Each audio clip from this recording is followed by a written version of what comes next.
আমাদের চোখের সামনে অনেক সময় অনেক ব্যাপারই থাকে যেগুলো আসলে সামনে থাকা অবস্থায়ও আমরা উপলব্ধি করতে পারি না বা খেয়ালই করি না। তেমনই একদম চোখের সামনে থাকা একটা অসাধারণ সহজলভ্য এবং সস্তা একটা পারফিউম নিয়ে আজকে কথা বলবো। পারফিউমটা হলো Jovan white musk, and this is aroma talk by আপন।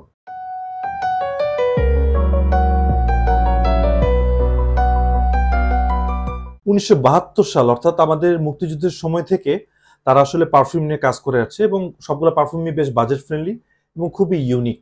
জোভান হাউজি সর্বপ্রথম কোনো মিউজিক্যাল ব্যান্ড অর্থাৎ রোলিং স্টোনকে স্পন্সর করার মাধ্যমে রেকর্ডে নাম লেখায়। আজকে যে পারফিউমটা নিয়ে কথা বলবো অর্থাৎ জোভান হোয়াইট মাস্ক, এটা তারা রিলিজ করে 1992 সালে। হোয়াইট মাস্ক আসলে আমরা অনেক পারফিউমের ক্ষেত্রেই দেখি, অনেক পারফিউমের নামের সাথে আসলে হোয়াইট মাস্ক থাকে।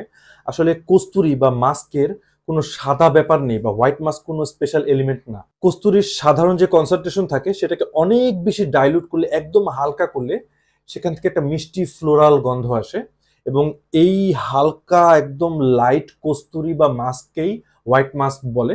এবং এই হোয়াইট মাস্ককে কেন্দ্র করে বিভিন্ন পারফিউমিং কোম্পানি বিভিন্নভাবে কম্পোজিশন করে তাদের অডিয়েন্সের কাছে পৌঁছে দেয়। So this is Jovan white musk. জোভানের মাস্ক সিরিজের সবগুলো পারফিউম আসলে সেম বটল তারা ব্যবহার করে, শুধু লেখাটা পরিবর্তন হয়। চিপ ম্যাটেরিয়াল, প্লাস্টিকের একটা মেটাল কোটেড ক্যাপ।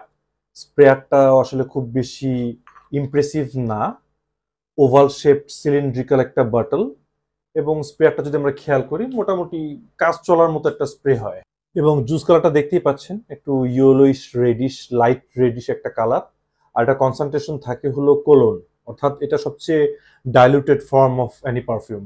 পারফিউমটা টপ নোটে থাকছে গ্র্যানি স্মিথ অ্যাপেল অর্থাৎ সবুজ যে অ্যাপেল বা গ্রিন অ্যাপেল, বিভিন্ন সাইট্রাসেস, থাইম, ওয়াটারমেলন আর মিন্টের একটা ফ্রেশনেস। আর মিডে থাকছে ক্লোভ বা লবঙ্গ এবং জেরেনিয়ামের একটা কম্বিনেশন। আর বেজে শুধুমাত্র একটি নোট, এবং যেটার নামে এটার নাম অর্থাৎ মাস্ক, এটার বেজ নোটটা পুরোপুরি মাস্কি। এটার সেন্ট প্রোফাইলকে আসলে ক্যাটাগরাইজ করা যায় ফ্রেশ উডি বা গ্রিন উডি এই ক্যাটাগরিতে। সবার প্রথমে একটা কথা বলে রাখি, এই পারফিউমটা স্প্রে করার পর থেকে আসলে আমার মাথায় একটা কথাই ঘুরে, সেটা হলো নস্টালজিয়া। পারফিউমটা কেন এত নস্টালজিক সেটার আসলে অনেকগুলো কারণ থাকতে পারে। যেমন এটা একটা 90 দশকের পারফিউম। সো 90 দশক থেকে এখন পর্যন্ত প্রায় 30 বছরের উপর হয়ে গেল। এত সময় ধরে কিন্তু এই পারফিউমটার গন্ধ বিভিন্নভাবে বিভিন্ন মানুষ বা বিভিন্ন জায়গা থেকে আমরা পেয়ে আসছি। আবার আমার ছোটবেলাতে একটা সাবানের কথা মনে আছে, মানে গন্ধটা শুধু মনে আছে, সেই সাবানের গন্ধটার সাথে এই পারফিউমটার গন্ধ মিলে যায়। সাবানটাকে আমি একদম স্পেসিফাই করলে বলতে পারবো না, কিন্তু এই পারফিউমটা আপনারা স্নিফ করলে আপনাদের একদম সেম অবস্থা হবে। আপনারা যদি সাবানটাকে চিনতে পারেন বা মনে করতে পারেন অবশ্যই কমেন্টে জানান। আবার যখন বছর অন্তর দুই একবার গ্রামের বাড়িতে বেড়াতে যেতাম বা দাদু বাড়ি বা নানা বাড়িতে, তখন দেখা যেত যে পুরাতন আলমারি বা শোকেস খুললে এই টাইপের একটা অ্যারোমেটিক একটা গন্ধ নাকে এসে লাগতো। এই জন্যই পারফিউমটা আসলে আমার কাছে খুব ভ্যালুয়েবল। এটা আসলে আমার চাইল্ডহুডকে একভাবে একটা বোতলের ভিতর ভরে রেখেছে। আর টেকনিক্যালি যদি বলতে হয় তাহলে একটা অ্যাপেল ফ্রুটি ফ্রেশনেস আর সাইট্রিক ফ্রেশনেসের সাথে একটা উডি অ্যারোমেটিক ভাব আপনারা ফার্স্টে থেকেই পাবেন, এবং ধীরে ধীরে গন্ধটা কিছুক্ষণ যেতেই কিছুটা হার্বাল এক ধরনের গন্ধ হবে। আর মেলন থেকে আসা যে ওয়াটারি ভাবটা সেটা পারফিউমের প্রথম থেকে একদম শেষ পর্যন্ত থাকে। এবং পাশাপাশি মিড স্টেজে যে লবঙ্গর সাথে গোলাপের একটা হালকা গোলাপের মতো গন্ধ, আসলে এটা হয়তো বা লবঙ্গ থেকে এসেছে, তো এই গন্ধটা খুব স্পষ্ট পাওয়া যায়। এই গন্ধটাও কিন্তু খুব নস্টালজিক। আর হ্যাঁ, ব্যাপারটা কিন্তু মোটেও কড়া বা মাথা ধরানো না। আর পারফিউমটা ড্রাই ডাউনটা একদম লাইট ফ্লোরাল মাস্কি, এবং এই পারফিউমের কম্পোজিশনে যে থাইম ব্যবহার করা হয়েছে, এই থাইমটা কিন্তু আসলে একটা গাছ যেটাকে মশলা হিসেবে ব্যবহার করা হয়। তো এই থাইম থেকে একটা মাটির সোদা গন্ধ আসে এই পারফিউমের একদম ড্রাই ডাউনে। পারফিউমটার গন্ধ যখন আমার নাকে আসে বেশ কিছু ব্যাপার আসলে আমার মাথায় আসে। সেটা হলো পরিষ্কার, স্মৃতি, একটু সাবান, আর খুবই কমফোর্টেবল, আরামদায়ক। এই পারফিউমটার একমাত্র ডাউনসাইড হলো এটার লাস্টিং পাওয়ারটা একটু কম, খুব বেশি সাটল হয়ে থাকে। সো আমি প্রচুর পরিমাণে স্প্রে করে আসলে মোটামুটি একটা কর্মদিবস টেনে নিয়ে যেতে পেরেছি। সো এই ডাউন পয়েন্টটা এই পারফিউমের আসলে একটা অন্ধকার দিক। তবুও আমি এই পারফিউমের কথা আপনাদের কাছে বলছি, এর প্রধান কারণ হলো এই পারফিউমটা গতানুগতিক অন্যান্য পারফিউমের থেকে সম্পূর্ণ আলাদা একটা ক্লাসিক পারফিউম, এবং এটার সাথে যে নস্টালজিক ব্যাপারটা আছে এই ব্যাপারটা আপনাদের ক্ষেত্রেও সমানভাবে কাজ করবে, এ ব্যাপারে আমি সম্পূর্ণ শিওর। সো আপনারা যখনই এই পারফিউমটা ব্যবহার করবেন বা স্নিফ করবেন আমাকে জানাবেন আপনাদের অনুভূতি। এই পারফিউমটা নারী পুরুষ যে কেউ ব্যবহার করতে পারবেন, যে কোনো অকেশনে ব্যবহার করতে পারবেন। একটু সামারে বা একটু গরমে হলে ভালো হয়, শীতের দিকে আসলে খুব একটা স্যুট নাও করতে পারে। এবং পাশাপাশি একটু ক্যাজুয়াল সেট আপ ওভারঅল যদি হয় তাহলে সবচেয়ে ভালো হয়।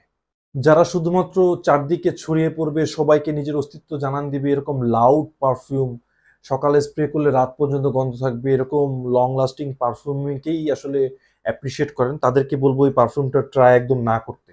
যে কোনো বড় বা ভালো কসমেটিকের দোকান বা সুপার শপগুলোতে আসলে এই পারফিউমটা আপনারা পেয়ে যাবেন। এটা 1000-1200 থেকে 1500 টাকার ভিতরে পেয়ে যাবেন। 88 ml এর একটা বাটল, এবং পুরো বাটলটা আপনারা এনজয় করবেন। এই পারফিউমটাকে আমি ওভারঅল রেট করব 10-এর 7.5। এটাকে আমি চোখ বন্ধ করে 8.5 রেট করতাম যদি এটা লাস্টিং পরটা খুব ভালো হতো। দুঃখজনকভাবে ততটা ভালো না। তবে হ্যাঁ, যেহেতু এটা অনেক সস্তা, এটা আপনি রিস্প্রে করতে পারেন, অফিসে রেখে দিতে পারেন, দিনের মাঝে একটা স্প্রে করে নিলেন আবার। পারফিউমটাকে আমি ভিজুয়ালি ইনকর্পোরেট করব। মার্কিন শিল্পী লুইজা মাথিয়াসডি 1991 সালে একটা পেন্টিং করেছিলেন। পেন্টিংটির নাম হলো ভিলেজ সিন। এখানে দেখা যায় খুব ভাইব্রেন্ট এবং উজ্জ্বল, আবার একটু প্যাস্টেল কালার প্যালেট দিয়ে উনি একটা ল্যান্ডস্কেপ এঁকেছেন। একটা নদী বা সমুদ্র বা একটা বড় জলাধারের পাশে একটা গ্রাম, এবং দূরে পাহাড় দেখা যাচ্ছে, মাঝখানে একটু দ্বীপের মতো দেখা যাচ্ছে।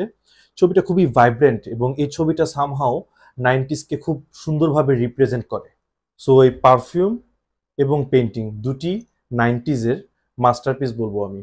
আর পারফিউমটাকে আমি মিউজিক্যালি ইনকর্পোরেট করব। 1989 সালে ফ্রেঞ্চ ব্রাজিলিয়ান ব্যান্ড কাওমার একটি গান ছিল যেটা হলো লাম্বাদা। এই গানটা পুরো বিশ্বে অনেক সমাদৃত। এই গানটার শত শত ভার্সন রয়েছে। আপনারা অবশ্যই 90s কিড যদি হয়ে থাকেন, অবশ্যই গানটা ইউটিউবে আরেকবার শুনে নেবেন। আমার বিশ্বাস আপনারা এই গানটা প্রচুর শুনেছেন। গন্ধ মানুষকে তার বিভিন্ন স্মৃতির কাছে নিয়ে যায়। আর পারফিউমের মধ্যে যদি এরকম স্মৃতি বা নস্টালজিয়ার ব্যাপার থাকে তাহলে তো কথাই নেই। যেখানে যখনই যে অবস্থায় চোখের সামনে পড়ুক না কেন, এই পারফিউমটা ট্রাই করতে ভুলবেন না। ধন্যবাদ অ্যারোমা টক ভাই আপনার সাথে থাকার জন্য। দেখা হচ্ছে পরবর্তীতে অন্য কোনো পারফিউম নিয়ে।